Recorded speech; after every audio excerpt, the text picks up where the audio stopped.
The rain began before dawn, a fine mist that thickened into sheets by the time the sky turned gray. I drove through it without music, the windshield wipers swinging in a rhythm that felt almost human, hesitant, exhausted, trying to keep pace with everything falling apart outside. The highway curved through long stretches of wet pine, the kind that smelled like earth and time. I knew the turns by heart. I had driven this route 100 times before. But this morning, every mile felt unfamiliar, as if the world had rearranged itself overnight and forgotten to tell me. The willows waited at the end of the road, hidden behind a wall of overgrown trees. The sign on the mailbox had once been painted gold, but the letters had faded to pale ghost marks. Still, I could read them in my head. The Willows, S. 1919. My grandmother used to trace those letters with her fingertip when we walked to fetch the mail, as if touching them could keep the past from slipping away. When I parked by the front steps, the engine ticked once, then fell silent. The only sound was rain, soft, persistent, endless. I sat there for a moment, hands on the steering wheel, trying to steady my breathing. I told myself it was just another day, another visit, but the stillness of the house told a different story. Something felt off. The shutters were closed tight, no lights glowed through the glass, and yet the porch bulb flickered weakly in the downpour. I grabbed my keys, stepped out, and climbed the wooden steps. The boards groaned under my weight the same way they always did. For a brief second, it almost felt normal. Then I slid the key into the lock. It didn't fit. I frowned, turned it once, twice harder. The sound was wrong, a metallic scrape instead of the smooth click I'd heard for years. I pulled the key out, wiped it on my sleeve, and tried again. Nothing. A chill began to creep up my neck. The door looked the same, but when I leaned closer I could smell it, fresh varnish, new brass. My breath caught. Someone had changed the lock. I knocked, softly at first, then louder. The sound vanished into the rain. No answer. I called out, "Mom?" My voice broke halfway through the word. "Dad?" Silence. Only the steady tap of water dripping from the gutter. The wind shifted, blowing a thin mist into my face. I tried knocking again, harder now, the heel of my palm striking the wood. Still nothing. Then my phone buzzed. A single message. "Do not come back, the locks are changed. It's for the good of the family." For a few seconds I could only stare at the words. The letters blurred as rain collected on the screen. My hand shook so badly I almost dropped the phone. I wiped it on my coat, hoping maybe I'd misread it, but the message stayed, cruel in its calmness. I pressed call. My mother's line went straight to busy. I tried my father next. Voicemail.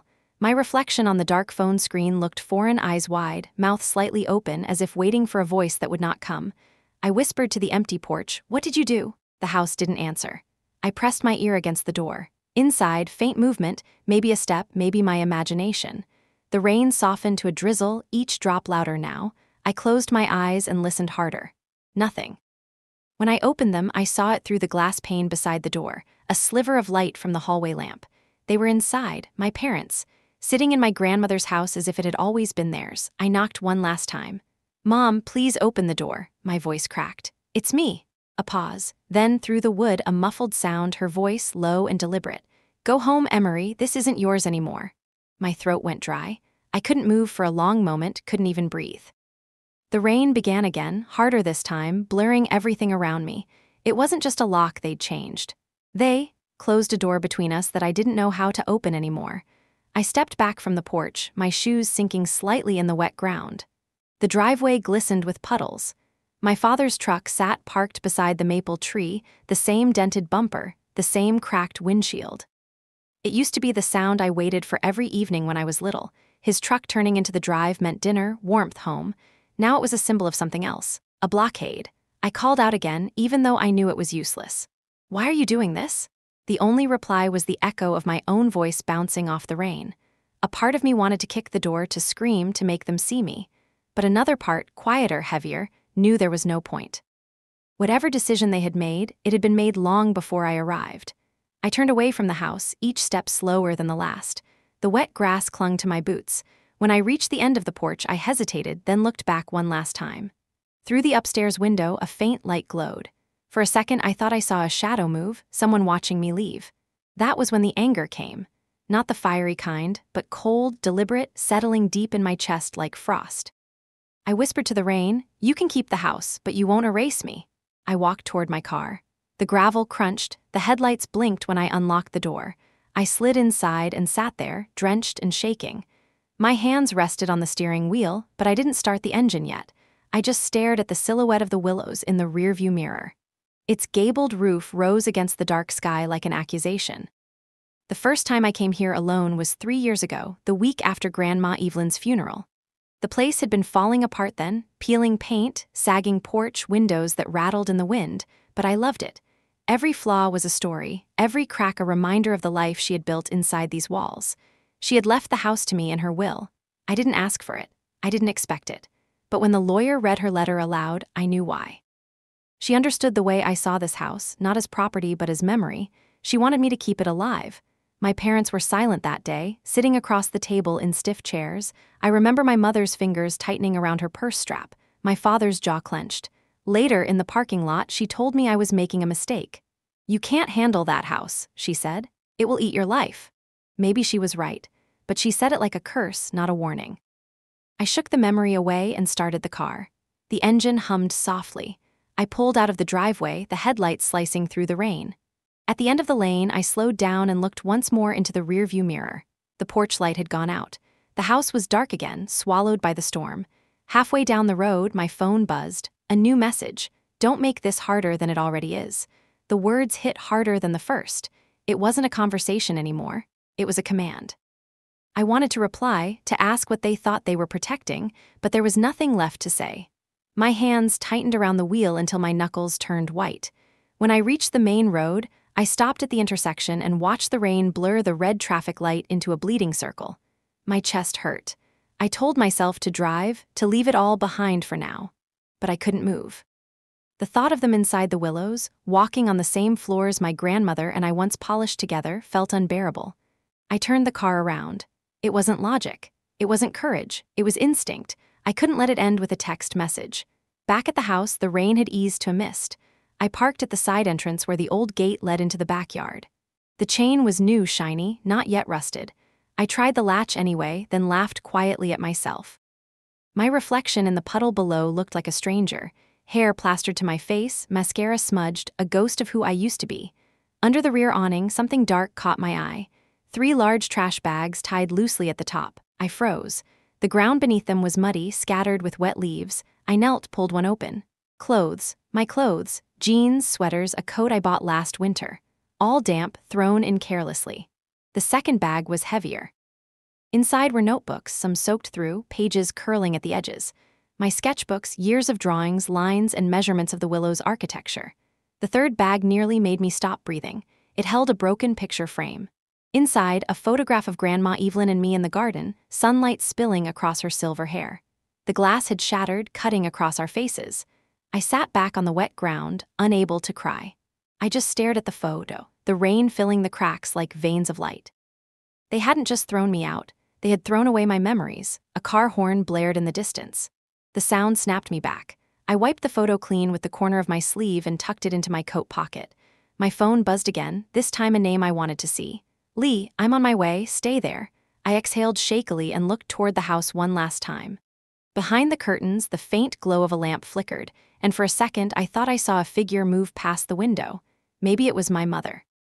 "Maybe not," I whispered. "You can lock me out, but I will come back." The rain started again, soft and relentless. When Lee's headlights appeared at the edge of the drive, I stood up, soaked, clutching the broken frame. As I walked toward her car, the light illuminated the side of the house, the peeling paint, the ivy climbing higher than the windows, the gutters overflowing. Even ruined, the Willows looked beautiful. I opened the passenger door and slid in. Lee didn't say anything at first.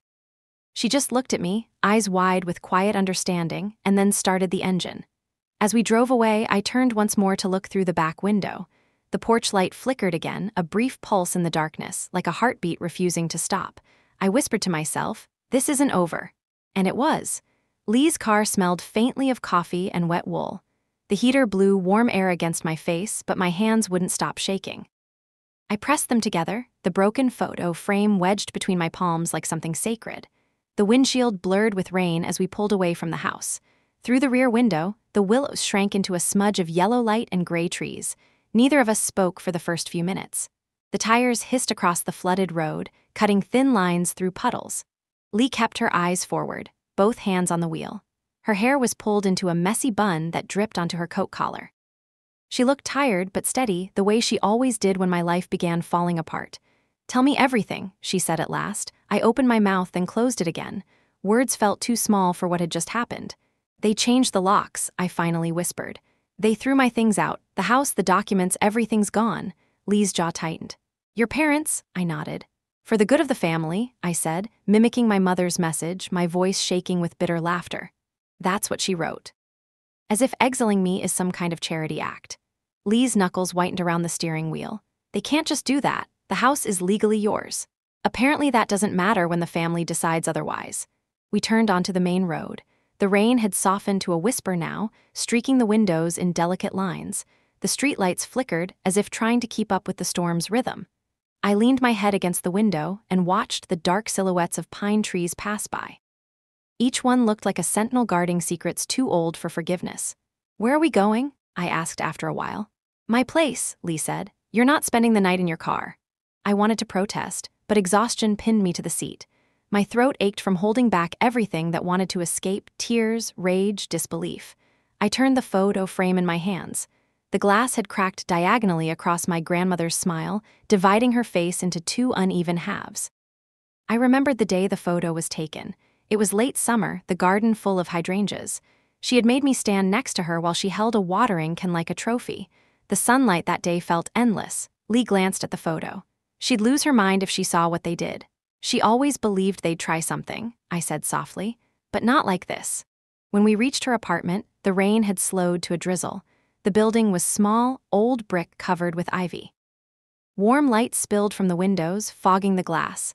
Lee parked under the awning and turned off the engine. The silence afterward was almost too heavy.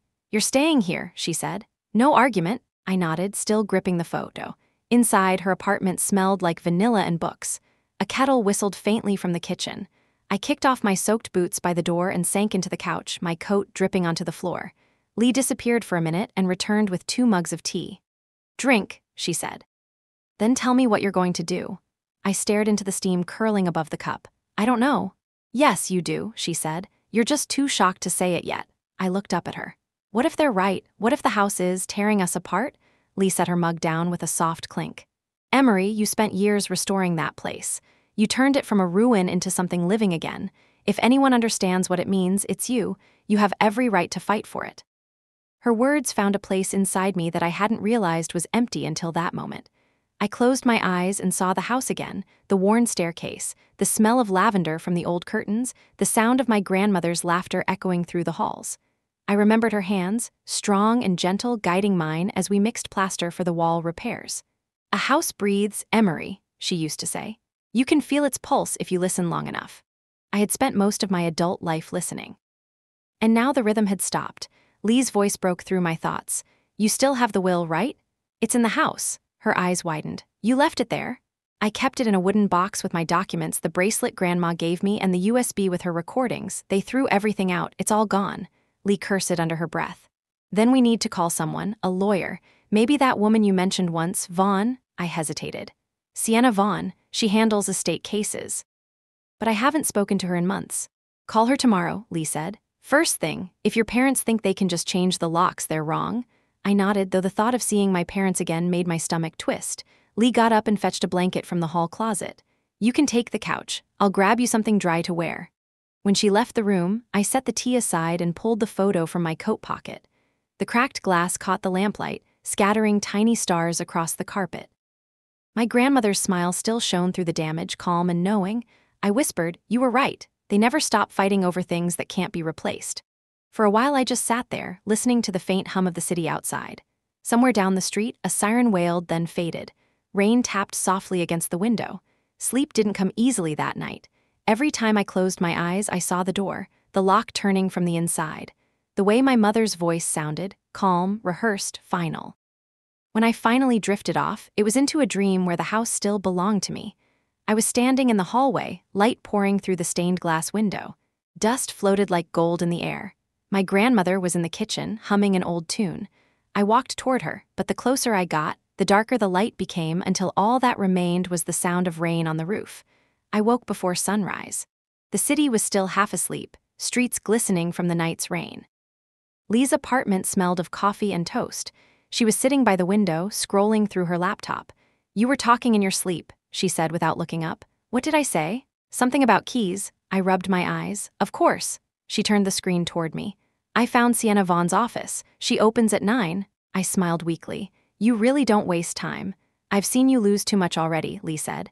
"Not this time." We ate in silence, the sound of the kettle refilling the quiet between us. When the clock struck 9, I dialed the number. A receptionist answered, polite but brisk. After a few minutes, a new voice came on the line, steady, low, unmistakably confident. "This is Sienna." "It's Emery Steele," I said. "You might not remember me. We met at the Restoration Charity Gala last year." "I remember. You're the architect who spoke about preserving emotional value in structures." "That's me." My voice faltered. "I need your help. It's about my grandmother's estate." There was a pause. "Go on." I told her everything, how the house had been left to me in the will, how my parents had changed the locks, thrown out my things, kept my documents. I tried to keep my voice steady, but it trembled anyway. When I finished, she said, "Come in today. Bring whatever proof you still have, photos, messages, anything. I'll see what we can do." I hung up and exhaled. Lee squeezed my shoulder. "See, you're already taking it back." "Taking it back," I repeated quietly, tasting the words like something unfamiliar. Before leaving, I changed into the clothes Lee lent me. The fabric smelled faintly of lavender detergent. It reminded me of the old linen closets at the Willows, where my grandmother stored freshly ironed sheets. I caught my reflection in the mirror by the door, pale skin, tired eyes, determination flickering beneath exhaustion. When we stepped outside, the sky was a dull silver. The rain had finally stopped, leaving the world washed clean but fragile. Lee drove while I scrolled through my phone, rereading the messages from my mother. Each word felt heavier now, like evidence carved into stone. "Do not come back. It's for the good of the family." I wondered what she told herself to make those words sound noble. Sienna's office was in the old part of downtown, a converted brownstone with tall arched windows. Inside, the walls were lined with books and framed certificates. The air smelled of paper and lemon polish. Sienna herself looked exactly as I remembered, sharp suit, dark hair cut short, expression calm but unreadable. "Emery Steele," she said, shaking my hand firmly. "Let's sit." Her office felt more like a courtroom than a workspace, everything neat, deliberate, precise. I laid out the evidence on the table. The text messages, photos of the bags, the broken frame, the emails from years ago confirming the transfer of property. Sienna examined each piece without interruption. Occasionally she made notes with a fountain pen, her movements smooth and efficient. When she finally spoke, her tone was measured. "Your parents' actions fall under unlawful eviction and property withholding. The will, if properly notarized, establishes your ownership. Did you ever receive notice of any legal motion from them?" "No," I said. "Nothing, just the messages." She nodded. "Then we'll start by filing an emergency injunction to restore your access to the property. Once that's approved, we can pursue damages for emotional distress and theft of personal items." I blinked. "You can really do that?" "I can," she said simply. "And I will, but I need you to be prepared. Cases involving family are never just legal, they're emotional warfare. Your parents will push back." I swallowed hard. "I'm ready." Sienna studied me for a moment, then smiled slightly. "You don't look ready, but you will be." Lee handed me a pen. My signature trembled slightly on the service agreement. As soon as the ink dried, Sienna gathered the papers. "I'll contact you as soon as the court schedules the hearing," she said. "In the meantime, keep every message, every call. Don't respond directly. Let me handle all communication." I nodded, feeling a strange mix of fear and relief. As we stepped outside, sunlight finally broke through the clouds. The air smelled of wet stone and clean beginnings. I tilted my face toward the light, closing my eyes for a moment. Lee slipped her arm through mine. "You did it." "Not yet," I said, "but it's a start." We walked in silence toward the car. The city around us buzzed with life, people rushing, horns echoing, the ordinary rhythm of a world that kept moving no matter who lost a home. I watched the reflections of buildings in the puddles, distorted but still standing. That night, back at Lee's apartment, I couldn't sleep again. I sat by the window, watching clouds drift across the moon. The streets were quiet except for the occasional hiss of a car passing by. My phone lay on the table beside me. I half expected another message from my mother, but none came. Instead, my eyes caught the photo of Grandma Evelyn leaning against the lamp. The cracks in the glass looked softer now under the warm light. I touched the edge of the frame and whispered, "I'm fighting, Grandma. Just like you taught me." A breeze slipped through the window, carrying the faint smell of rain and something else, lavender, distant, and familiar. It could have been imagination, or maybe the house calling me back. Either way, I whispered to the night, "I'll come home soon." And in the quiet that followed, I almost believed the house could hear me. Morning light always felt different in Vermont.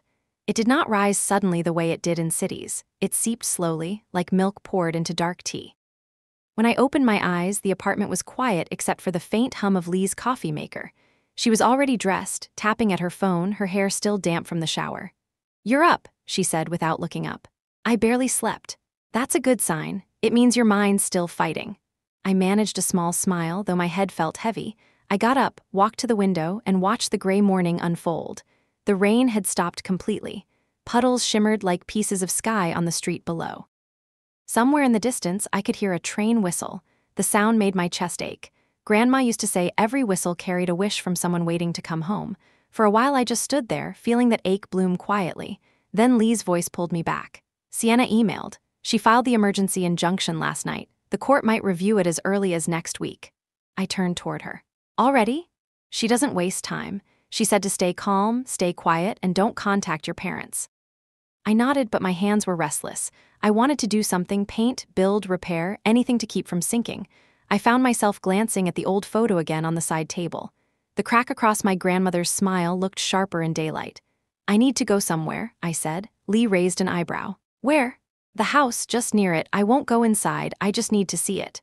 She hesitated, then sighed. "Fine, but I'm coming with you." An hour later, we were back on the familiar road lined with maples. The rain had washed everything clean. Even the air smelled new, sharp with pine and wet soil. When the roof of the willows appeared through the trees, my throat tightened. It was strange seeing it from a distance, like looking at a photograph of someone who used to love you but doesn't anymore. We parked at the edge of the lane.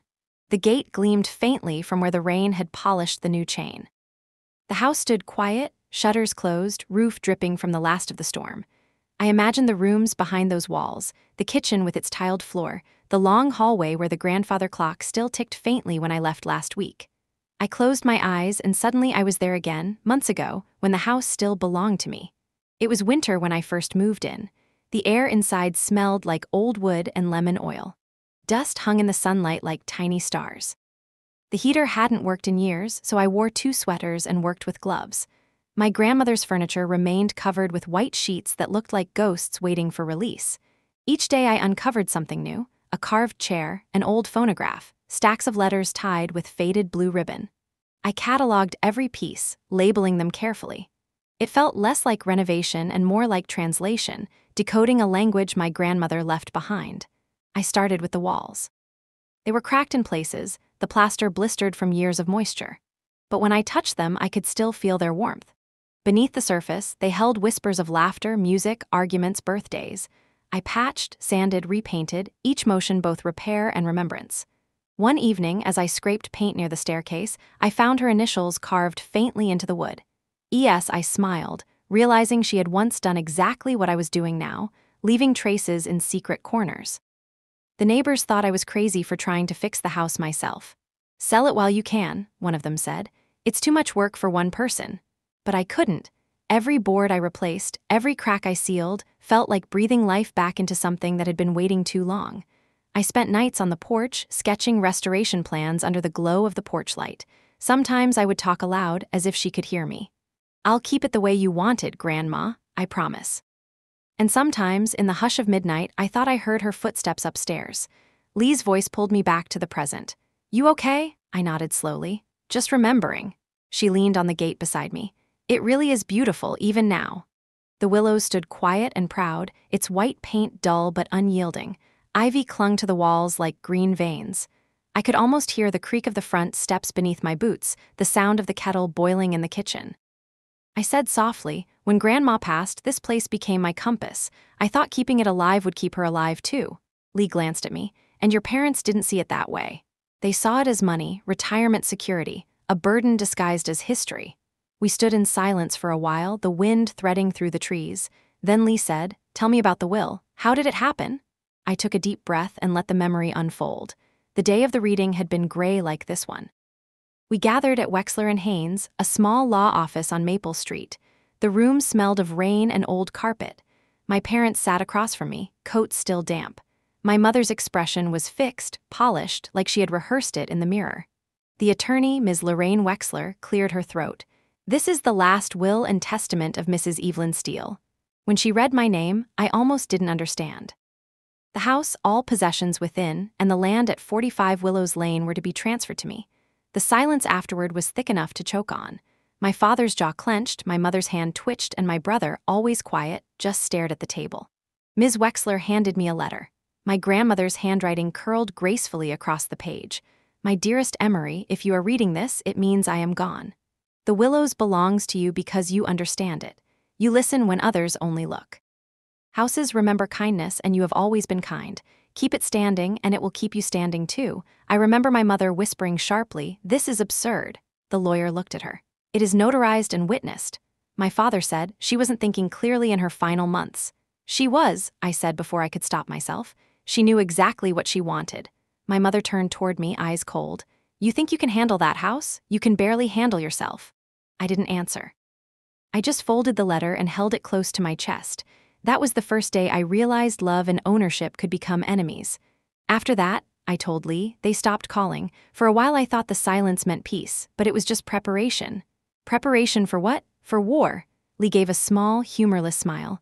"Families are always at war, they just call it tradition." I laughed softly, surprised at the sound. "You sound like Grandma." "Maybe she was right about houses remembering kindness," Lee said. "Maybe she also meant they remember cruelty." We stayed by the gate a little longer, watching the curtains move slightly in one of the upstairs windows. It might have been wind. It might have been someone looking down. I didn't know which hurt more. Eventually, we turned back toward the car. On the way, Lee's phone buzzed with a notification. She frowned. "Sienna again. She says the court has acknowledged the filing. They'll contact us within 3 business days." 3 days, I repeated, the words tasting both fragile and sharp. Back at her apartment, I felt a strange calm settle over me. The kind that comes after a storm when everything is too quiet. I showered, letting the water wash away the mud, the memory of the gate, the helplessness. But no matter how long I stayed under the stream, I couldn't wash away the image of my mother's eyes behind the curtain. At evening, Lee made pasta while I sorted through my remaining folders. The laptop on the coffee table glowed with open documents, renovation receipts, old photos, lists of expenses. Proof that every restoration, every nail, every tile was paid for by me. Lee placed a bowl in front of me. "You should eat." "I'm not hungry." "You need strength for what's next." I twirled the fork in silence, then asked, "Do you think they ever loved that house?" She paused. "I think they loved what it was worth." Her words landed like truth always does, quiet, unyielding, and impossible to deny. Later, while she washed dishes, I opened a folder labeled Phase 1 Restoration. Inside were printed photos from the first month I moved in. The kitchen stripped bare, sunlight slanting across the floorboards, my grandmother's old apron hanging on a chair. On the back of one photo, I had written a line I barely remembered. "Every wall has a heartbeat. Listen carefully, and it will tell you what to save." I traced the ink with my fingertip. My grandmother had written something similar in her old diary once. Maybe that was why she chose me. Before bed, I stepped out onto the balcony. The sky was clear, stars faint but visible. I leaned on the railing, the city lights flickering below, and whispered again, "I'm coming home, Grandma, I promise." A breeze brushed against my face, carrying the faintest scent of lavender. Somewhere deep inside, beneath the anger and fear, I could almost feel the house listening. The next morning, a message from Sienna waited on my phone. "Found something interesting. Call me when you wake." My heart jumped. I called immediately. Her voice was calm but firm. "Your parents' attorney has been requesting access to the original notarized will. It seems they're planning to challenge its validity. They're claiming Evelyn was mentally incompetent when she signed it." My stomach turned cold. "They can't." "There were witnesses." "They can try," Sienna said. "But don't worry, we'll fight it." As she spoke, a thought flickered through my mind, something Grandma said long ago, standing by the window of the Willows on a night just like this. "If anyone questions your right to this place, let the walls speak for you." At the time, I thought she was being poetic. Now I wasn't so sure. I ended the call and stared out the window, the morning sun glinting off the rooftops. The court battle hadn't even begun, and yet it already felt like we were fighting ghosts. Lee appeared behind me with 2 mugs of coffee. "What did she say?" "They're challenging the will," she cursed softly. "They won't stop until you have nothing left." I turned toward her, holding the cup with both hands. "Then I'll fight until I have everything back." She studied me for a moment, then smiled faintly. That's the Emery I remember. I didn't answer. I was already somewhere else, in memory, in plan, in resolve. Because deep down, I knew the house hadn't chosen the wrong person. It had simply chosen someone who had to learn how to fight for it. The next few days passed in a blur of phone calls, paperwork, and long silences that filled every corner of Lee's apartment. Sienna kept her word. She sent updates twice a day, each message precise, clipped, almost surgical. The court had confirmed receipt of the injunction. A date would follow soon. Every time my phone buzzed, my heart jumped, expecting my mother's name to appear, but it never did. The silence from them was louder than anger. It was as if they had erased me completely, rewritten the family story without my name in it. On the third morning, I woke before dawn and sat by the window. The world outside was still half asleep, a faint pink light tracing the roofs. I opened my grandmother's letter again. The paper had softened from being read so many times, the edges curled like petals. Keep it standing, and it will keep you standing too. The words sank deeper each time I read them.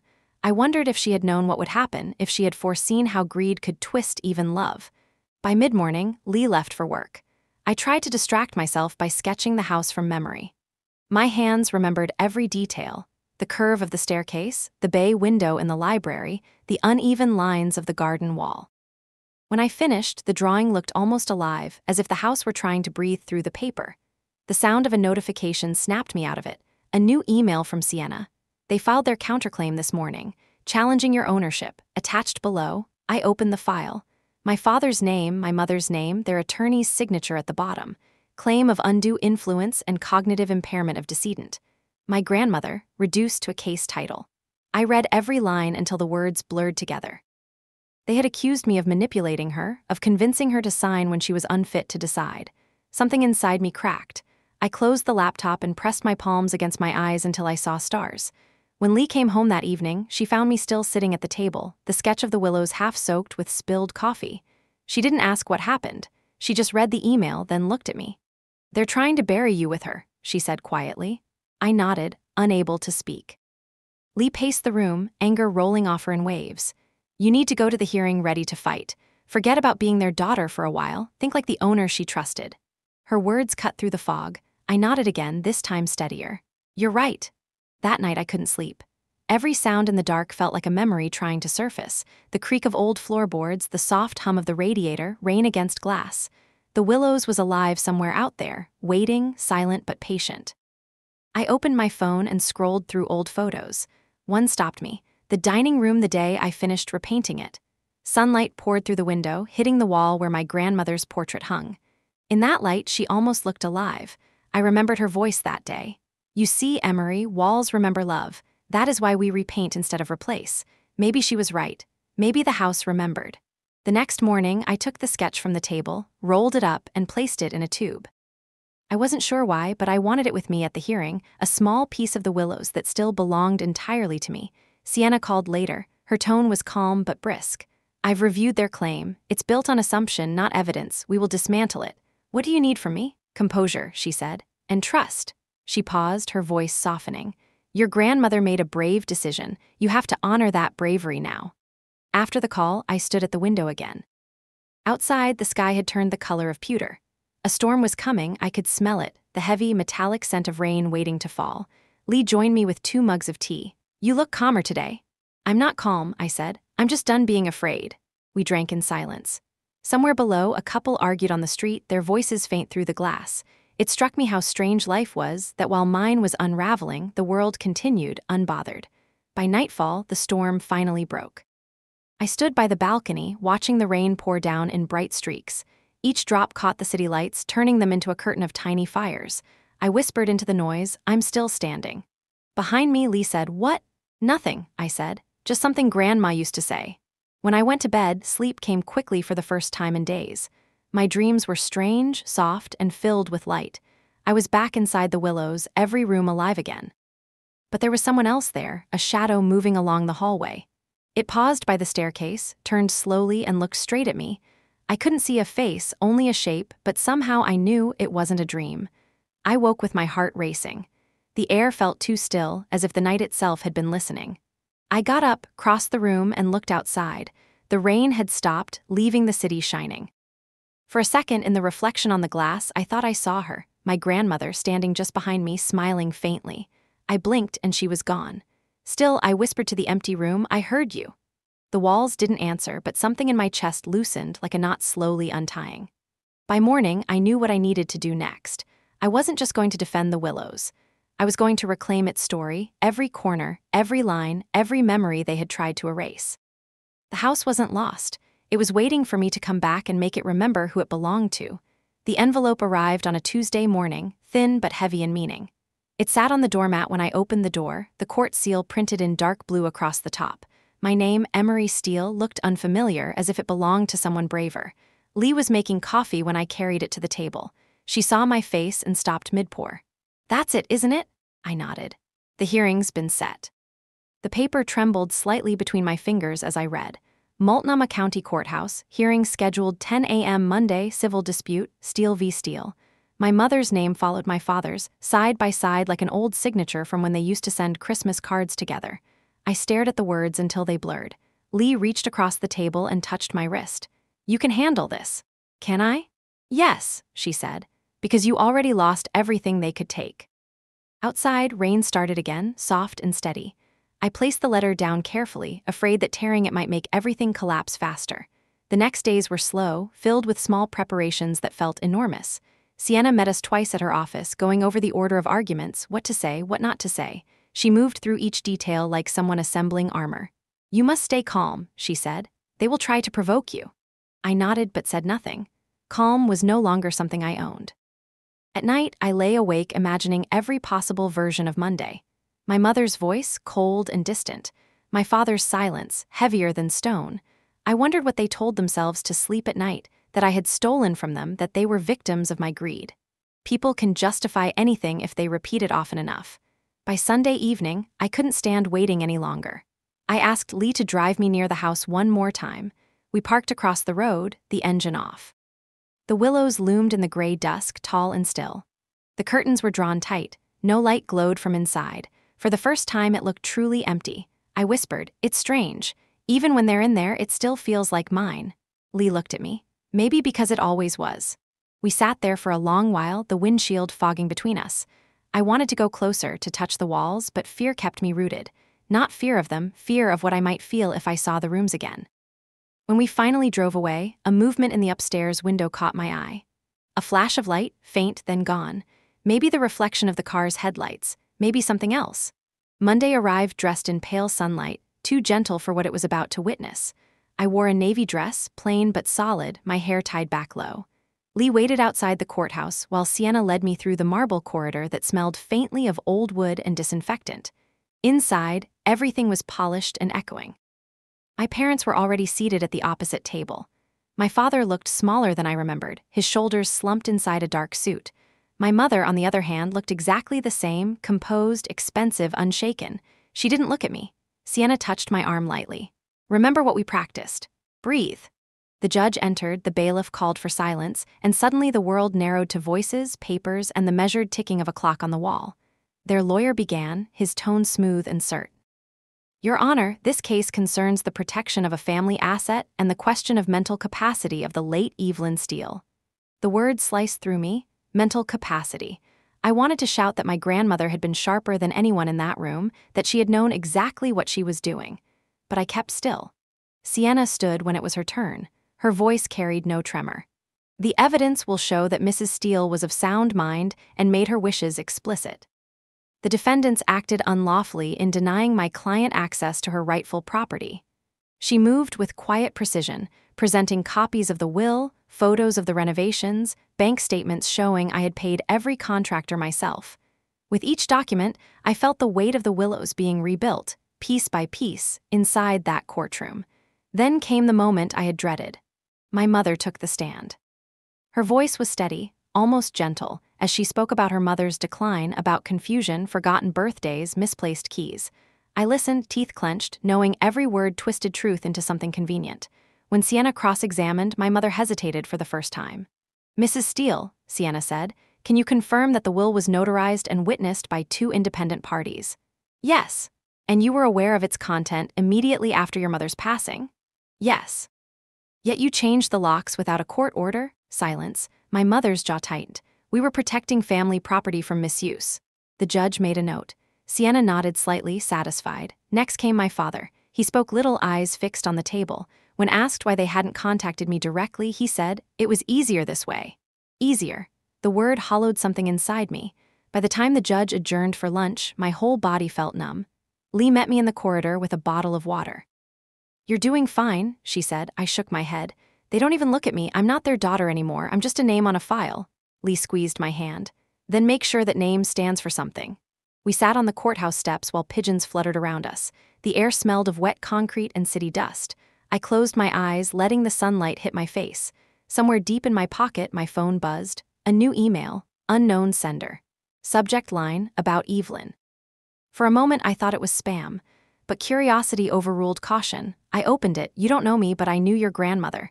She left something for you, something meant to be given only if the family turned against itself. Please call me." My heart skipped once, then again. Lee noticed the change in my expression.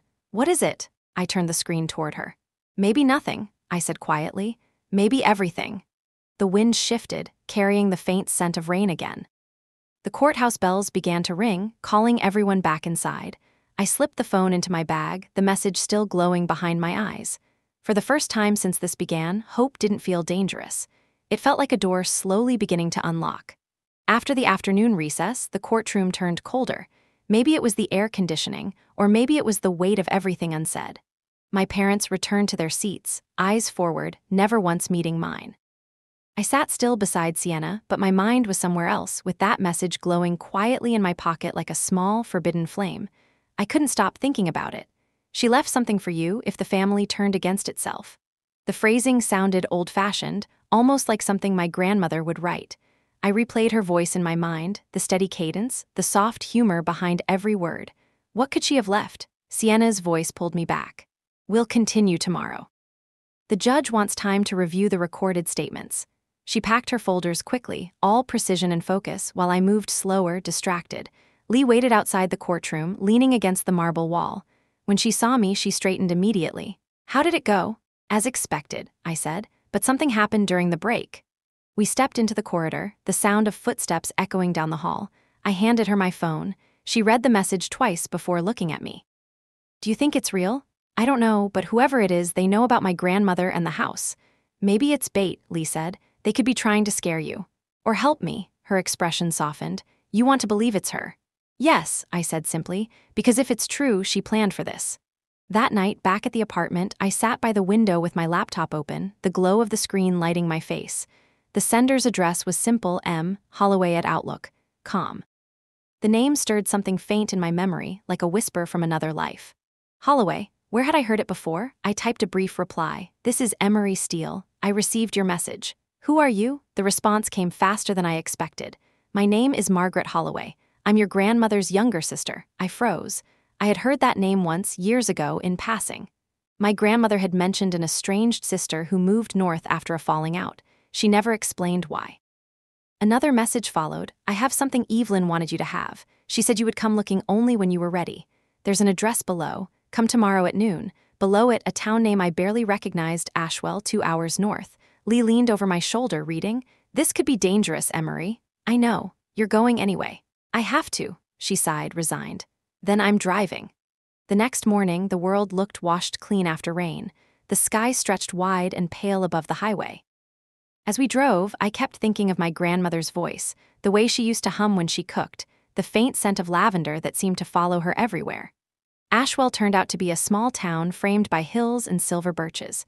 We found the address, a narrow lane leading to a house that looked older than the Willows itself. Its roof sagged slightly, and wind chimes hung from the porch, tinkling softly in the breeze. An elderly woman opened the door before we could knock. Her eyes were sharp, pale gray, the kind that missed nothing. "You must be Emery." "Yes, and you're Margaret," she smiled faintly. "You look like her." Inside, the house smelled of cedar and tea leaves. Photographs lined the hallway, black and white portraits of faces I half recognized. Margaret moved slowly but with purpose. She led us into a small study filled with books and a single window overlooking a garden of white lilies. "She always knew this day would come," Margaret said, settling into a chair. "Your grandmother, I mean. Evelyn was stubborn, but she wasn't naive. She trusted you to see things clearly when others couldn't." I leaned forward. She left something for me. You said so in the message. Margaret nodded. She did. From a drawer, she produced a small wooden box, old and beautifully carved. The lid bore the faint initials ES. She placed it gently on the table between us. My hands shook as I reached for it. The latch clicked open easily, as if it had been waiting. Inside lay a sealed envelope and a small flash drive wrapped in lace. On the envelope, my name was written in my grandmother's careful script. I unfolded the letter. My dear Emery, if you are reading this, it means the house is no longer safe in our family's hands. There are things they will not tell you, things I kept hidden to protect them, and you, on the drive enclosed, you will find my words, recorded when I could no longer trust theirs. Do not let fear silence you. Some truths must be spoken twice before they are heard. I read the lines again, my pulse quickening. Do you know what's on it? I asked. Margaret shook her head. She recorded it herself a few months before she passed, sent it to me with the letter, said it was to be given only if the house became a battlefield. I looked at Lee. She nodded slightly. We should play it. Margaret handed me a small laptop from the shelf. I plugged in the drive, the screen flickered once, then opened a single file labeled If They Forget. My grandmother's voice filled the room, clear, calm, and heartbreakingly familiar. If you are hearing this, it means the family has lost its way. She paused, and I could hear the faint hum of wind in the background. I want you to know, Emery, I was not confused when I signed that will. I was afraid. Afraid of what your parents would do when they realized I had chosen memory over money. She took a breath, the sound fragile but steady. They wanted to sell the Willows to pay their debts. I refused. That is why we stopped speaking. They called me cruel. Perhaps I was, but love must sometimes be cruel to survive. The recording ended abruptly with the faint scrape of a chair. I sat frozen, tears stinging my eyes. Lee covered her mouth, speechless. Margaret's gaze softened. She wanted you to have proof. You must use it when the time comes. I nodded, voice shaking. I will. Outside, the wind had picked up, rattling the chimes again. Somewhere deep in my chest, I felt something shift, not grief, not fear, but the first flicker of strength. For the first time since losing the house, I believed I might actually win it back. The wind followed us all the way back from Ashwell, a long, thin sound that slipped beneath the car doors and tangled in my hair. Lee drove while I held the wooden box on my lap, the small weight of it out of proportion to the storm it carried. The flash drive felt warm in my pocket as if the voice on it were still speaking. We reached the city at dusk. The clouds were the color of slate, and the streetlights flickered on one by one. Lee parked in front of her building and turned to me.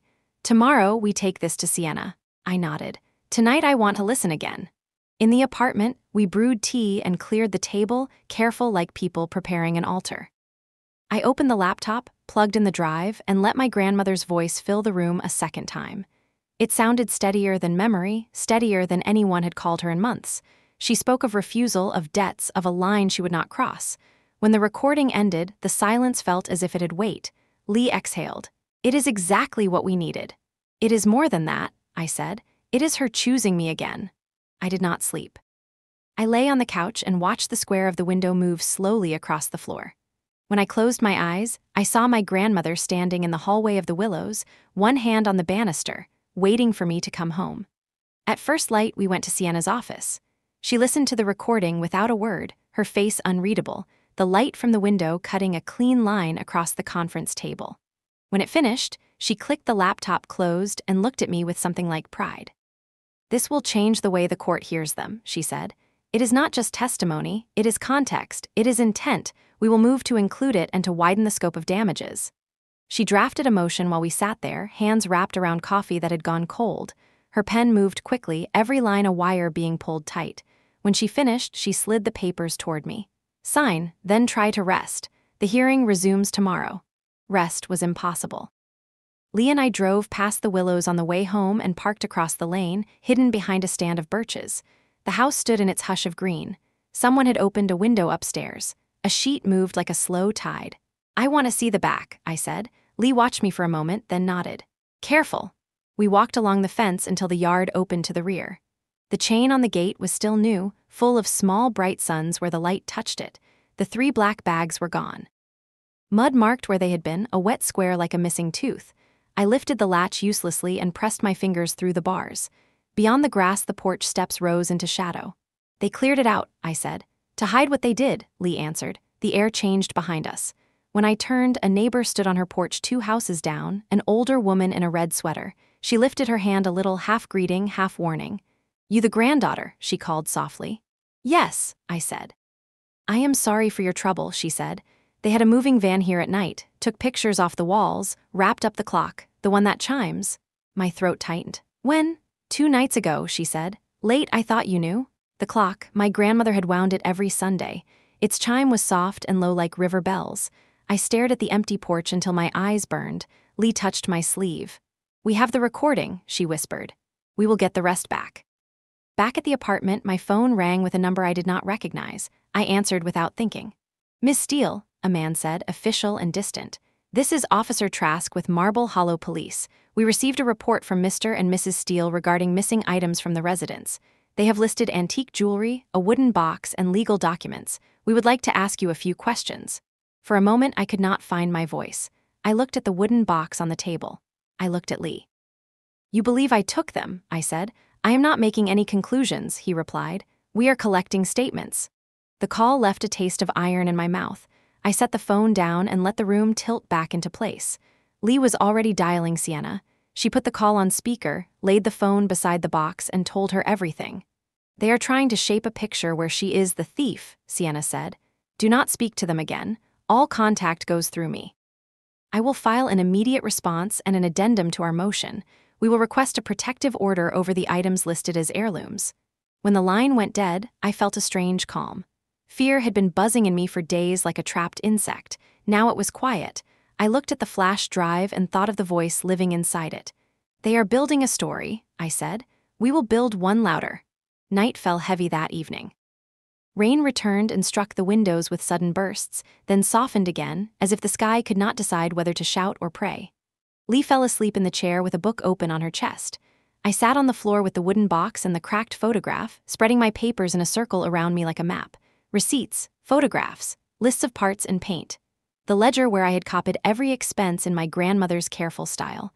I wrote until my hand cramped. Every room, every repair. Every date. I wrote the way you build a wall, even line upon even line, mortar pressed clean between bricks. When I was finished, the circle of paper looked like a small city. I stood and moved to the window. The rain had eased to a silver curtain. Somewhere in it I thought I heard the chime of the clock, soft and steadier than memory. It was impossible. It had been taken, wrapped, carried away. Still, the note hung there, bright and patient, and I let it hold me upright. In the morning, Sienna sent a message. Judge Thompson approved the emergency inclusion of the recording subject to Foundation. Bring the drive today. We will authenticate the voice. Lee read it twice and smiled without showing teeth. We go now. The courthouse smelled of rain and paper. I placed the flash drive on the table as if I were setting down a stone I had carried across a river. My parents were already there. My father did not look up. My mother did, and then looked past me as if I were a window she had no wish to open. Their attorney stood at a small distance, speaking into a phone with his head bowed as if in prayer. The judge entered. The room settled. Sienna rose, voice steady, and made the request to admit the recording for the narrow purpose of establishing the decedent's state of mind. The opposing counsel objected. The judge asked 3 questions and then asked for the device. For a moment, I thought my hands would fail me. I walked it to the clerk and returned to my seat. When the first seconds of my grandmother's voice filled the air, every sound in the courtroom seemed to step backward. It was not loud. It did not need to be. She said her name. She said she refused the sale. She said she was not confused. My mother's eyes closed. My father's hand moved once across his knee as if trying to smooth something that would not lie flat. Sienna said nothing. She did not need to. The room had changed shape around us. The judge nodded, the smallest movement, and told the clerk to stop the recording. "The court will take a short recess," she said. "Counsel, approach before we resume." We stepped into the corridor. Lee pressed the back of her hand to her mouth and laughed a single astonished breath. "She spoke," Lee whispered. "She finally spoke where they could not talk over her." I leaned against the cool marble and closed my eyes. The world steadied. The storm inside eased. For the first time since the door would not open, I felt the latch turn from the other side. "This is not the end," Sienna said, appearing beside us, eyes bright and careful. "But it is the part where they begin to understand what they are up against." I opened my eyes and looked through the tall glass at the pale sky. The rain had stopped again. The city shone as if washed clean. Somewhere in the distance, a bell rang, and the sound lifted through me like breath. "We go back in," I said, and we do not look away. After the recess, the air in the courtroom felt heavier, almost electric. The sound of my grandmother's voice still lingered in the woodwork, in the glass, in every held breath. My mother's lawyer shuffled papers that no one was looking at. The judge returned, expression unreadable, eyes on her notes. Sienna rose first. Your Honor, the recording provides direct evidence of Mrs. Evelyn Steele's intent. We ask that it be admitted in full. The opposing counsel stood.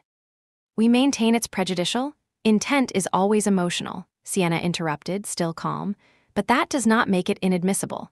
The judge looked from one table to the other. The court will admit the recording as a verified statement of the decedent's wishes. We will continue tomorrow with closing arguments. Her gavel struck once. It sounded like a single heartbeat through stone. Outside, sunlight spilled down the courthouse steps. Reporters waited with microphones, but Sienna brushed past them. Lee and I followed. I could feel eyes on me, a low hum of curiosity, people drawn to conflict they didn't understand. In the car, I let the silence stretch until my breath steadied. She spoke for me, I whispered. Lee nodded, and everyone heard her. For the first time in months, the fear in me began to thaw. Back at the apartment, Sienna called. Good news and bad, she said. The good is the judge fast-tracked closing arguments. The bad is your parents filed a property injunction. They want to prevent you from entering the house until the verdict. So even if we win, I still can't go home yet?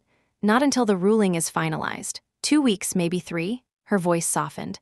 It's normal procedure. Don't lose heart. After the call, I sat by the window while Lee made dinner. The city lights trembled in the rain-washed glass. I opened my sketchbook again. Without thinking, I began drawing the willows at dusk, every shutter open, every window glowing.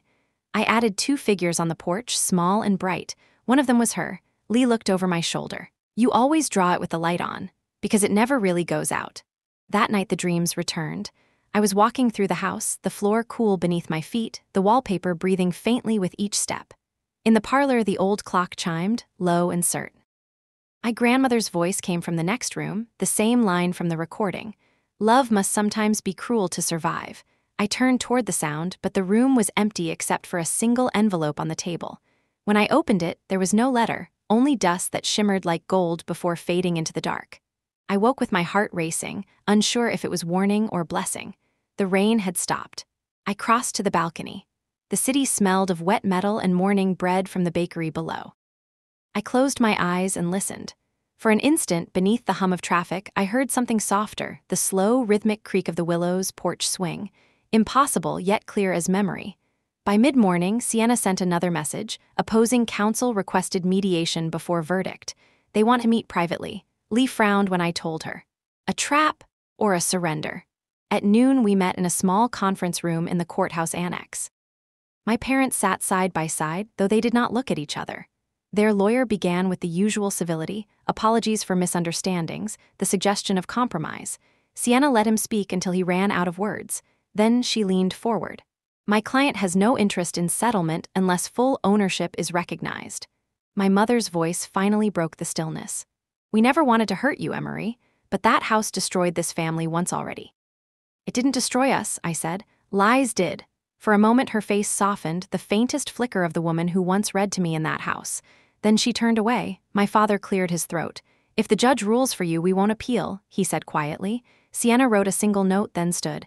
Then let's allow the court to decide. When we left, Lee squeezed my hand. They're scared. Good, I said. They should be. Evening settled slow and golden. I sat at the table, the wooden box open beside my tea. Inside, the flash drive lay dark and silent, mission complete. I traced the carved initials with my thumb. E.S., hers, mine both. Lee was reading on the couch. When this ends, she said without looking up, what will you do with it? With the house? Yes. I'll finish what we started, turn it into something that listens, a space for memory. She smiled. You sound like an architect again. I am one, I said.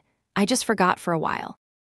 Outside, thunder rolled far away, a low promise of another storm. I closed the box gently and whispered to the quiet room, almost home. And somewhere, faint as breath, the echo came back. Home. The call came just after sunrise, when the city was the color of pewter and the bakery downstairs had begun to breathe out warm air. My phone vibrated across the table. I expected Sienna. Instead, the screen showed a name that had already braided itself into the new shape of my life. Margaret. I answered on the second ring. I did not sleep, she said without greeting. When a thing will not let you sleep, it usually wants to be given away. What thing? The rest of what your grandmother left. Lee looked up from the stove. I put the call on speaker. There is more, Margaret said. Evelyn was never careless. What I gave you was to open the door. What I kept is to keep it from being slammed shut again. Can we come today? You must bring a pen. Bring someone who will witness you signing what you take. The road to Ashwell looked different in daylight, gentler and less haunted. Hills rolled like quiet animals under a sky that could not decide whether to be blue or white. Margaret waited on her porch in a dark sweater, a small figure with the posture of a lighthouse. When we reached her, she pressed her hands around mine the way people do when they have already forgiven you for arriving too late. Inside, the house smelled of cedar and tea again. The lilies in the garden had opened since our last visit, white cups tipping toward the window. Margaret led us back to the study without a word, opened the same drawer, then reached deeper, feeling along the back until something clicked. A hidden panel lifted. From it, she drew out a flat parcel wrapped in brown paper and tied with twine. She called it the second box, Margaret said, though it was not a box at all. I told her we should not keep secrets in houses, but your grandmother always understood that some rooms deserve locks. She set the parcel on the desk and cut the twine with a penknife. Inside were 3 things: a manila envelope thick with printed emails, a smaller sealed envelope with my name and a single date written below it, and a blue flash drive with a strip of white tape across one side. In my grandmother's neat hand, a title: "If they deny it, play this." I could not speak. Lee stood so still beside me that I could hear her breath. Margaret touched the manila envelope. "These are messages between your parents and a firm called Harborline. Dates, offers, terms, some from before the summer she died." "How did she get them?" "She did not," Margaret said. "They were given to me by someone who feared losing his job more than he feared losing his conscience. Your grandmother protected him the way she protected houses she did not own. She told me to keep his name hidden unless a judge asked for it." I opened the envelope. The pages were thick, ink-dense, and efficient. Subject lines marched down the margin. Phrases leapt up as if they had been waiting to be read aloud. Letter of intent, contingent on vacancy, expedited timeline, my mother's sign-off at the bottom of a thread, my father's 3-word reply to an appraisal, proceed as discussed. Lee leaned in. "These dates," she whispered. "They are months before she passed." I nodded. The room tilted for a moment and then steadied in my hands. "Open the smaller one," Margaret said softly. The sealed envelope crackled. Inside was a page torn from my grandmother's daybook, the one with garden notes and lists of things to mend. Across it, she had written a single paragraph, every letter careful as if she were signing a treaty. "If anyone claims I do not understand who should keep this house, know that they sat in my kitchen and asked me to leave it. They said a facility would be kinder. I told them no. I write this on the day they stopped coming. The choice was their absence. The answer is my will." Below the words, she had written the date again and signed her name in full. No flourish, only certainty. I folded the page back into its envelope, then reached for the blue drive. My hands had stopped shaking. Margaret watched me with the quiet of someone who has kept vigil too long. "We should hear it," she said. "Silence is the only thing that makes lies look taller." We used the same laptop as before. The file tree opened with a single folder. Porch, kitchen, study, 3 recordings, 3 rooms. My finger hovered, then chose the kitchen first. Her voice again. Firmer this time, the room's echo holding it like a hand under the elbow of an old friend. "I am recording because I am tired of being told my memory belongs to other people," she began. A chair scraped. A second voice entered, low and familiar. My father. He asked her to reconsider. He said the numbers no longer worked. He said people make bad choices when they are sentimental. My grandmother laughed once, not unkindly. "You were sentimental when you married," she said. "You were sentimental when she was born. Why are you allergic to it now that the thing is a house?"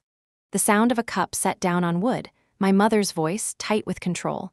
"This is not about feelings. It is about practicality." "Then be practical," my grandmother said gently. "Leave the house with the person who will keep it from drowning." The file ended there, as if to say the rest did not matter. I opened the porch recording next. Wind moved across the microphone. A neighbor's car hummed past. A conversation not meant for anyone else's ears, except she had invited us into it now. She spoke about the year the roof failed and the way the house leaned in winter storms. She spoke about me. How I would pause beside the east wall when I was small and listen for the old pipes to sigh. How I had learned to patch plaster with a patience that adult life could not wash off. There was nothing to argue with in the sound of love told without ornament, only a witness that could not be cross-examined. The last file was short. The study. Paper moving, the click of a lamp chain, and then a single line. If they come with paper to make a wish look like a fact, remember that I am not a wish. I stopped the player. The silence that followed felt clean. Lee wiped at her face with the heel of her hand. We take all of it to Sienna, she said. Today, Margaret nodded. There is one more thing. From the hidden panel, she drew a slim black notebook and placed it in my hands. On the first page, my grandmother had written a list of objects that belonged to the house and to no one else. The clock, the portrait above the dining room wainscot, the three-legged tea table with the water ring from 1964. At the bottom, she had written in smaller script, as if she were whispering to her own future. If they vanish, they have not vanished. They have been mislaid somewhere expensive. Ask the town where it keeps its conscience. I did not understand the last line until Margaret lifted her eyes toward the window where the lilies turned and said, "Your mother used to bring things to a consignment gallery off the main road. When she decided a family heirloom looked tired, she let it sleep behind glass until a stranger woke it." A heat rose through me that was not rage and not grief, something older than both, the body remembering a law from before courts existed. Keep what keeps you. Margaret reached across the desk and folded my fingers around the pen. "Write your name," she said. "Witness yourself taking what is yours." Lee signed beneath mine. Margaret added her own, the letters narrow and exact. When we left, the sky had opened. Light fell across the hedges in strips. The wind had quieted and the chimes made a sound that was more breath than music. At the car, I turned back. Margaret stood on the porch as if she had always belonged to thresholds. She raised 2 fingers in blessing that felt like instruction. On the road home, Lee drove and I read through the emails again, the dates like nails holding a board flush. With each mile, the shape of the story fixed itself. Preparation. Pressure. A plan that needed me gone. The Willows had not become a battlefield by accident. Someone drew the map and labeled the trenches. By the time the city took us back, I knew what I would tell Sienna. Not only about the second box, but about the line at the bottom of the list. The clock, the portrait, the tea table. Things that had been lifted from rooms that taught me how to stand. We climbed the stairs 2 at a time. In the apartment, the table waited the way a patient waits for a diagnosis he already knows. I set the parcel down, took a breath that reached my heels, and called Sienna. Her voice sharpened with each detail. "Bring everything. We will scan and certify. I will file a motion to expand evidence and a request for immediate inventory of disputed items.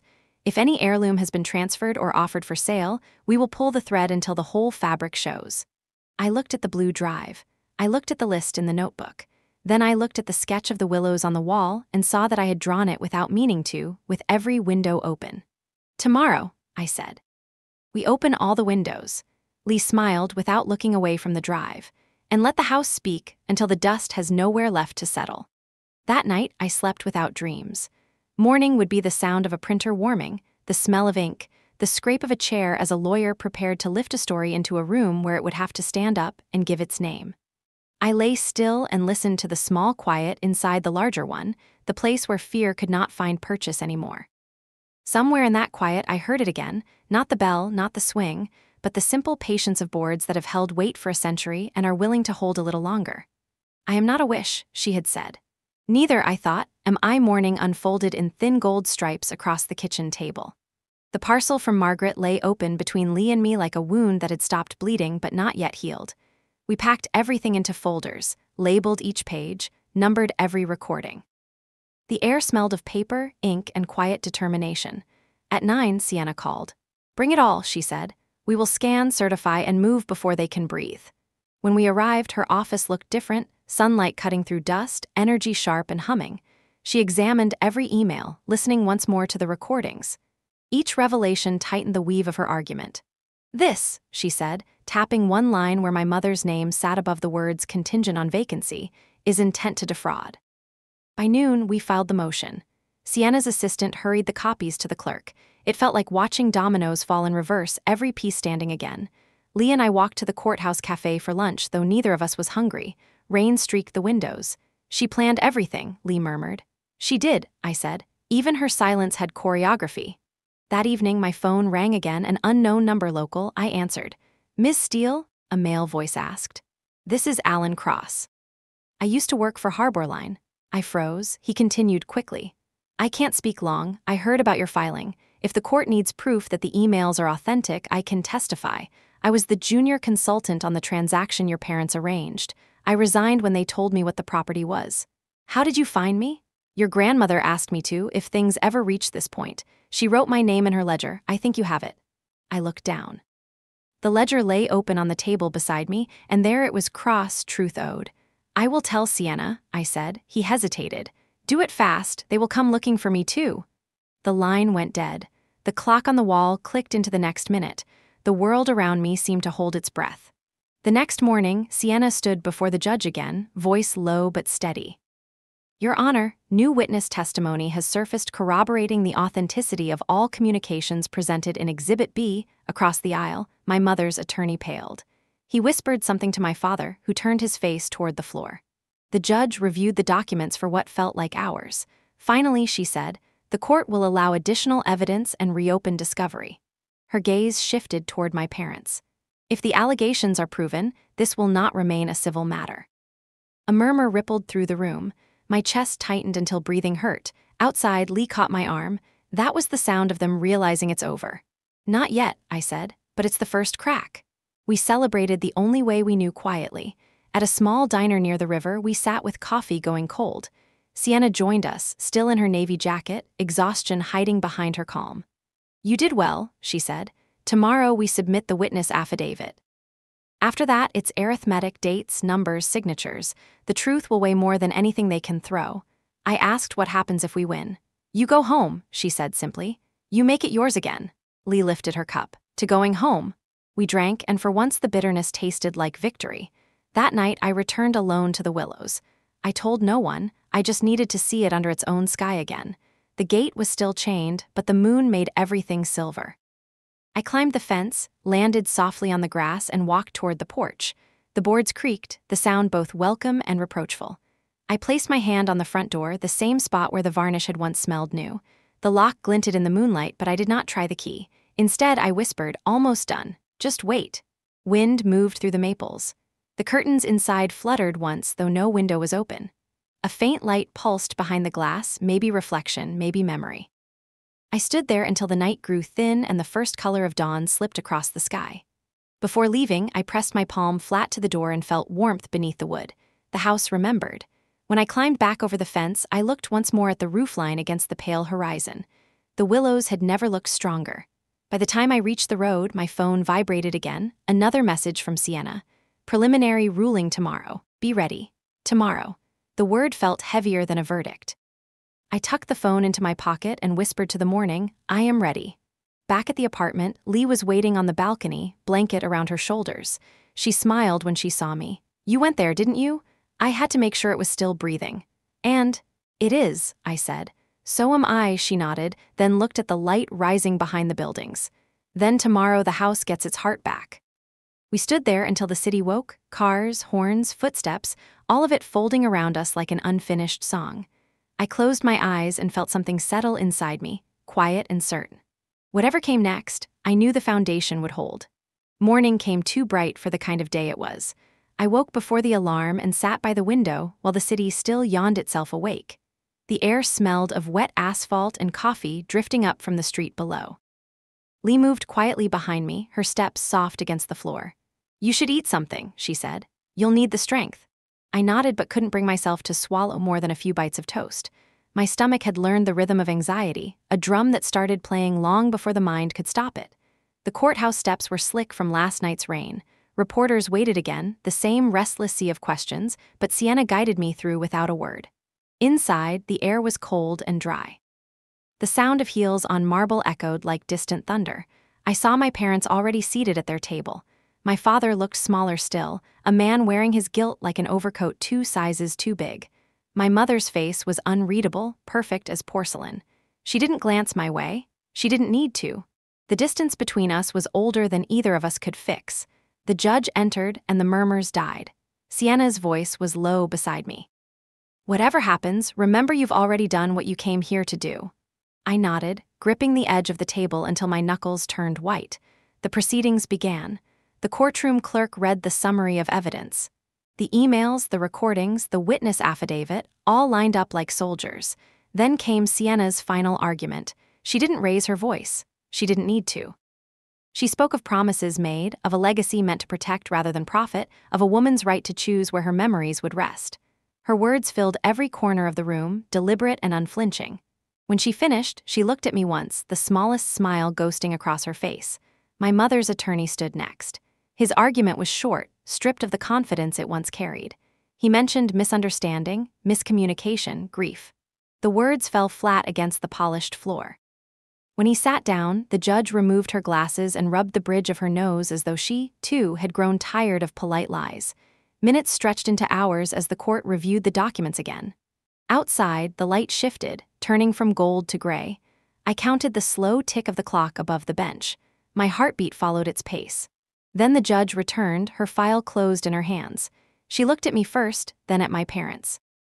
The evidence demonstrates clear and deliberate intent by the late Evelyn Steele to transfer ownership of the property known as the Willows to her granddaughter, Emery Steele. The opposing claim is therefore denied in full. Her voice didn't tremble. It didn't rise. It simply existed, solid as stone.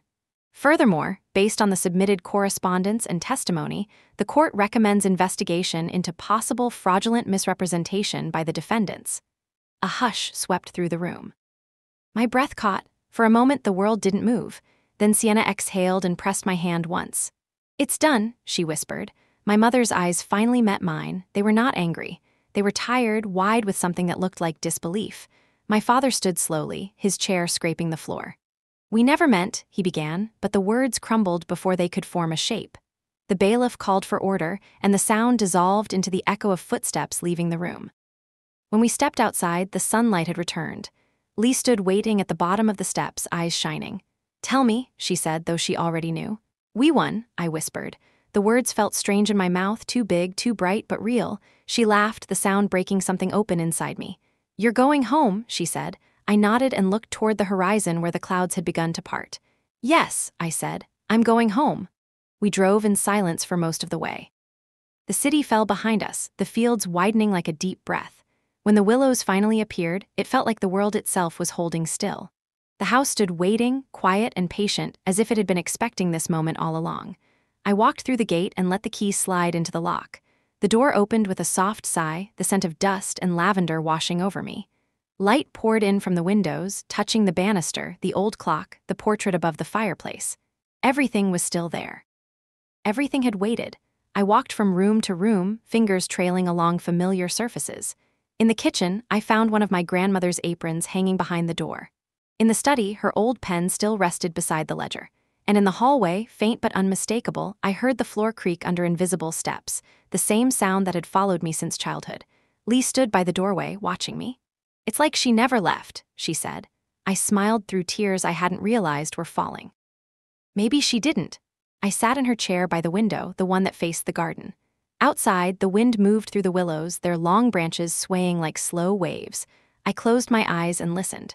The house spoke in soft sighs and remembered echoes, and for the first time in years, every sound made sense. I whispered into the quiet, "We're home, Grandma." The clock in the next room answered with a single chime, low and steady. I smiled and let the sound wash through me, knowing what it meant. The Willows had chosen its keeper again. The first night back, I did not turn on every light the way I used to when I was afraid. I walked through the rooms with a small lamp and let the dark keep its shape. The house smelled of old paper and rain-cooled wood. Lee made up the guest room and then left me alone with the quiet that had waited so long to be heard. I began in the study. The ledger still lay where I had seen it earlier, the pen beside it, a thin line of dust broken by the pressure of a hand from another year. I opened the bottom drawer and found the folders I had made during the first months of restoration. Receipts, paint samples, notes in a younger script. At the very back, my fingers brushed a rough edge that did not belong. The panel did not sit flush. I pressed, and it released with a soft breath. Inside was a shallow compartment no wider than my palm. A small envelope lay there, cream paper tied with twine. On the front, in my grandmother's careful hand, a sentence that made my breath catch, "If she makes it home." I stood very still before I opened it. The window above the desk showed the garden as a pool of night and the faint idea of lilies beyond the glass. When I slid the paper free, two things fell into my hand. A key I did not recognize. A folded letter thick with ink. "My dear Emery," it began. "If this has touched your hand, you have done something brave and ordinary. You have come home. There is a truth I could not trust the family with because they love winning more than keeping. The Willows does not belong to you the way a chair belongs to a room. It belongs to itself and to its memory. I have made sure of it. I read the line twice before I could move on. She described a trust created the year before she died, recorded quietly with the town clerk and the historical commission, funded with the last of her savings and the sale of bonds I never knew she owned. The trust named me not as owner, but as keeper for life, with the duty to open the house to the town at least 6 days each month. It forbade sale, mortgage, or transfer. It required the rooms to be used for teaching repair and remembering properly. It was not a museum, she wrote. It was a promise that refused to be measured in price. You are free the way a lighthouse is free, the letter said.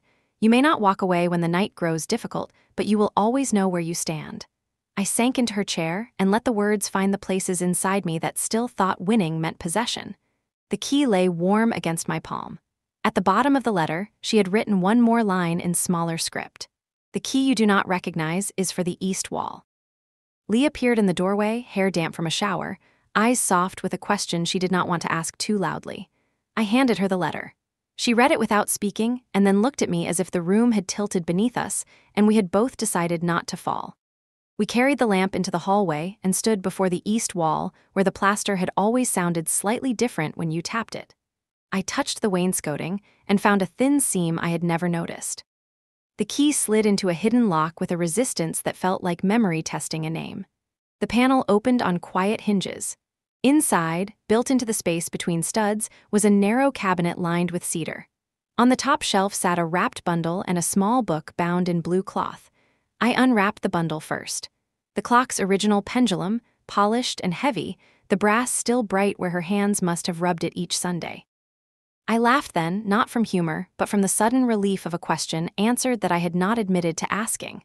Beneath it lay the portrait inventory tag, the original deed to the land, and a thin envelope addressed to the Historical Commission. All the pieces needed to prove what should never have needed proof. At the very bottom, wrapped in linen, was the bracelet my mother had said she could not find. I opened the blue book last. It was a register of names. The first page held the year the house was built and the names of the carpenters who raised its frame. The next pages recorded baptisms, wakes, a wedding during a winter the river froze. Then came a page set apart by a ribbon. My grandmother's hand again, slower now but steady. Keeper's oath, it read. The words were simple. A promise to keep the roof tight and the lies out. A promise to make repairs before replacements.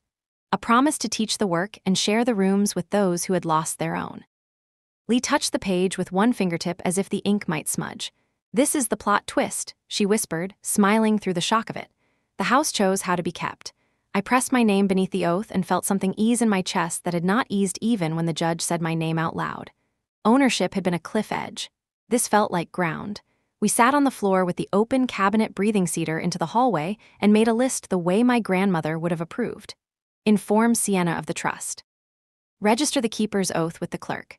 Draft the opening days and the work tables for the first month. Reach out to the neighbor in the red sweater who watched carefully without malice. Ask the school about lending days. Ask the town where it keeps its conscience, I said, and we both laughed, remembering the line in Margaret's notebook. When we finished, the first pale seam of morning had begun to stitch itself along the windows. I hung the pendulum and wound the clock. The first strike was uncertain, as if the brass were clearing its throat after a long silence. The second was strong and low, a note that found every corner of the house and told it to listen. I returned to the study and read the last paragraph of the letter again. If they are angry, let them be angry at a door that will not move. If they are ashamed, give them a chair and let them sit until the feeling turns into something they can use. If they are lost, open the porch and let them stay until they remember how to leave without breaking anything. I stood at the front door and opened it wide. The air smelled of wet willow and stone. Somewhere beyond the hedges, a bird tested the morning with a thin, bright sound. I stepped onto the porch where the boards had been sanded smooth by so many quiet arguments and let the light find my face. Behind me, in the rooms that had taught me to listen, the house breathed as if it had been holding its breath for years. Lee joined me with 2 mugs and handed me one. So it is decided, she said. Not an art gallery, not a private fortress, a place that remembers properly. I nodded. The Willows owns itself, I said. It owns me a little too. She laughed softly. You look relieved. I am, I said, Winning was loud, keeping is quiet. We stood there until the sun cleared the tree line and the lilies in the garden opened their white mouths to the day. The town would learn soon enough. The judge would sign the final papers. Sienna would smile the way people do when the law and the heart finally shake hands. There would be arguments still. There would be days when the roof leaked and the money did not arrive on time. There would be visitors who wanted stories more than work and neighbors who wanted quiet more than memory. But the foundation would hold. In the hallway, the clock marked the hour. The sound traveled through the house and out the open door and over the porch rail into the morning. I lifted my mug to the light and said what I had been trying to say since the night the lock refused my key. Welcome home. The town clerk's office smelled of lemon polish and old folders. Lee and I stood at the counter while Sienna signed the final registration papers. Sunlight cut through the blinds in thin lines across the wooden desk. The clerk, a small man with patient hands, stamped the last page and said, "Congratulations, Miss Steele. The trust of Evelyn Steele is now recorded in perpetuity." The words felt larger than the room. Sienna smiled, sliding the folder toward me. "It's official. The Willows belongs to itself, and you are its first keeper." I thanked him, though the sound of my voice hardly felt like my own. Lee squeezed my shoulder. "You did it," she whispered. "You really did." Outside, the air was cool and sharp. I could smell the river from blocks away. We stopped at the cafe across the street for coffee. For the first time in months, I let myself breathe without counting the seconds. People passed by, unaware of what this small piece of paper meant. It was strange how the biggest victories could look so ordinary. When we drove back to the Willows, the gates were open. The town inspector had removed the chain that morning. The driveway glistened from a light rain, each stone holding a reflection of the sky. I stepped out of the car, the gravel crunching beneath my shoes. The house looked different in sunlight, less haunted, more awake. The windows caught the light like open eyes. Lee carried the new sign we had ordered, "The Willows, a house that remembers." We mounted it on the front post together. When I stepped back, the letters shone softly in gold. "It suits her," Lee said. I nodded. "It suits us." That afternoon, we opened the doors. The air moved freely through the rooms for the first time in years. Dust rose in pale spirals, catching the sun before it settled again. I polished the dining table until I could see the window reflected in its surface.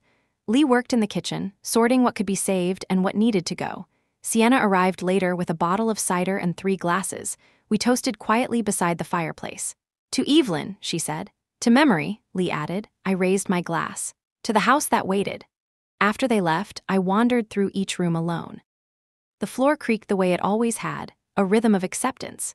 In the library, I found my grandmother's old spectacles resting on a stack of newspapers, as if she had set them down only yesterday. In the bedroom, the curtains fluttered, stirring a faint scent of lavender. I sat on the edge of her bed and listened to the steady ticking of the clock downstairs. Every sound folded back into the life of the house.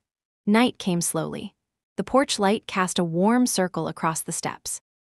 I stood there watching fireflies drift through the garden. For the first time, I didn't feel like a visitor or a fighter. I felt like part of something older and patient. The Willows no longer asked me to defend it. It asked me to keep it alive. Inside, I unpacked the tools for restoration. The list Margaret had given me sat open on the table. Tomorrow, we would invite volunteers, carpenters, students, neighbors. The house would become a workshop again. I could almost hear my grandmother's approval in the soft thrum of the pipes. "Love must sometimes be cruel to survive," she had said. Tonight it didn't feel cruel. It felt earned. Before bed, I walked once more to the east wall where the hidden cabinet waited. I opened it just to be sure the things were still there. The pendulum, the deed, the blue book. Everything was as we had left it. I touched the brass of the pendulum and felt the faint pulse of warmth still clinging to it. The clock struck 11. The note lingered long after the chime had faded, as if the house were exhaling. Upstairs, I opened the windows wide. The wind carried the scent of rain and wood smoke. Across the field, lights blinked from the town. Somewhere out there, my parents were facing what they had made. I felt no victory over them, only a distant, quiet forgiveness. They had tried to own what could not be owned. I had learned to listen instead. I lay in bed and watched the moon slide along the ceiling, a slow ghost traveling the plaster. Sleep came in small waves. I dreamed of the house breathing beneath me, steady and kind, the timbers humming like low music. In the dream, my grandmother walked down the hallway holding a lamp. She didn't speak. She only turned toward me and nodded once as if to say, "You're finally keeping it right." When I woke, the lamp on the bedside table was still lit though I had turned it off. A small thing, unexplainable, but I smiled. The Willows was awake. It was listening. Morning light filled the room. I dressed quietly, brewed coffee, and opened the front door. The garden glowed with dew. Birds hopped along the fence. The sign by the gate caught the first sunlight and shone like brass. For the first time in a long time, I didn't wonder what came next.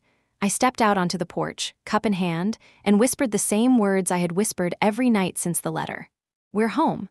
The first visitors came before I had finished chalking the hours on the slate by the gate. 2 teenagers with paint on their sleeves, and a woman from the hardware store who said she missed the way the porch used to smell in summer. I handed out soft rags and a list of small things. Wipe the balusters. Oil the window latches. Listen to the way the hinges complain and then teach them to stop. The house answered each touch with a small, grateful sound, and the teenagers grinned as if they had learned a secret only old wood could tell. By noon, the library table was crowded. A carpenter from town spread his tools like a map. A teacher brought a box of archival sleeves. The neighbor in the red sweater arrived with cinnamon bread and a memory of my grandmother scolding her gently for drying roses in the oven. The clock chimed once, twice, then found its cadence for the day. I moved among them with a pencil behind my ear, and the blue book opened to the page where I had signed my name. "Keeper," the word said, simple as a nail. Near afternoon, a car stopped by the hedges. My brother stepped out, older than the last time I had measured him against a doorframe, the edges of his silence rounded by whatever months had done to him. He stood just inside the gate and waited for me to choose. I wiped my hands on a cloth and walked down the path. For a long moment we only looked at each other, both of us inventorying losses that could not be itemized. He spoke first. "I am sorry." It was not eloquent. It was true. He said he should have answered my messages. He said he should have argued when our parents asked for his agreement, and he gave them his absence instead. I asked if he would help today. He nodded as if relief were a kind of work. I put a brush in his hand and led him to the east window where the sash had always stuck. We sanded in quiet lines, the powder falling like fine snow on the sill, and when the wood finally slid true, he laughed in surprise at what patience can correct. Late in the day, a small group gathered on the porch steps. An older man with a cane asked to see the garden wall he had repaired in the 70s. A girl of 8 traced the grain on the newel post with the seriousness of a scientist. Lee brought iced tea in a pitcher that sweated in the light. Sienna arrived after court and stood at the threshold for a moment, a rare softness on her face as she watched strangers learn the house by hand. She lifted her glass toward me. "You made a promise, Liv," she said. "The paper was the easy part." At dusk, the air turned lavender and the swallows stitched the sky. I hung a simple banner across the doorway, nothing ornate, just a quiet sentence on canvas. "Houses that remember," it read, "remember for those who cannot." People paused to read, some with their lips moving, some with their eyes wet. The town did not clap. It did something smaller and more durable. It stayed. I found my mother at the edge of the yard just as the first stars came on. I had not seen her approach. She stood very straight, hair-pinned, as if the day were a room that required order. For a moment we said nothing. The night was full of ordinary sounds, the kettle clicking off in the kitchen, a chair sliding over boards, a boy laughing at the way the porch swallowed his footsteps when he tried to sneak. She looked past me at the open door. "I thought I heard the clock," she said, softer than I had ever heard her speak. I told her she had. She nodded once, as if an equation had balanced. Then, without asking, she stepped onto the path and stopped where the gravel meets the first porch plank, the place my grandmother used to insist we pause to take off our wet shoes. "Your grandmother was stubborn," she said. I said she was right. The smallest smile touched her mouth and was gone. She reached into her coat and held out a velvet pouch. Inside, the missing cabinet keys, tarnished from being held too tightly. I did not thank her. I did not forgive her. I did something harder. I opened my hand and let the keys rest there between us like a hinge that could learn to move again. When she left, she took nothing with her. Not the air she had brought in, not the old posture of ownership. The porch boards did not complain beneath her steps. The house did not flinch. I stood a while after she was gone and let my breath find the rhythm of the night. The last visitors drifted away with the fireflies. Lee stacked the cleaned brushes. My brother wrote his name in the volunteer ledger and added a note to return on Saturday with friends. I closed the windows one by one, listening to each latch catch the way a story settles when it finally knows its ending. In the study, I slid the blue book back into the cedar cabinet and left the door unlatched. Some secrets do not need locks once they have found their purpose. Before sleep, I walked through the rooms with the lamp low, the way I had on the first night home. The difference was not the light. It was the answer in the wood. The floor no longer sounded like a question. It sounded like someone walking toward me from another room, unhurried, sure that I would wait. At the threshold of the bedroom, I paused. The window framed a thin moon and the dark line of willows. I thought of the letter she wrote. "You are free the way a lighthouse is free." I understood it now in the precise way work teaches understanding. Freedom is direction you do not abandon when weather changes. Freedom is a radius of care. I lay down and the house settled around me, each joist offering what it had offered for 100 years, a place to set weight without apology. Somewhere below, the clock found the hour and spoke it into the quiet. I imagined the sound traveling the lane, crossing the river, reaching whatever part of town needed a low, strong note to turn toward. I imagined it finding my mother's window and sitting there like a chair she could use when the day finally asked her to sit. Morning will bring more hands. We will lift rugs and discover stains that are stories and stains that are accidents. We will polish the banister until it learns to hold a child's quick slide again. We will chart the way the light moves through seasons and teach the walls to keep their paint by breathing. We will fail at something, then fix it. We will argue about where to hang the portrait and laugh because arguing is just another form of care when it stays gentle. I turned off the lamp. Darkness folded the room cleanly. In the nearly silent space, I heard what I had been listening for since the first day at the locked door. Not a voice, not a sentence, not the grand confession of a mystery solved. Just the simple statement of a kept thing doing what it was built to do. The house breathed in. The house breathed out. I matched it, breath for breath, and felt the oath I had signed settle from ink into bone. "We are home," I said into the dark, and the dark, which was not empty at all, answered by holding everything in place.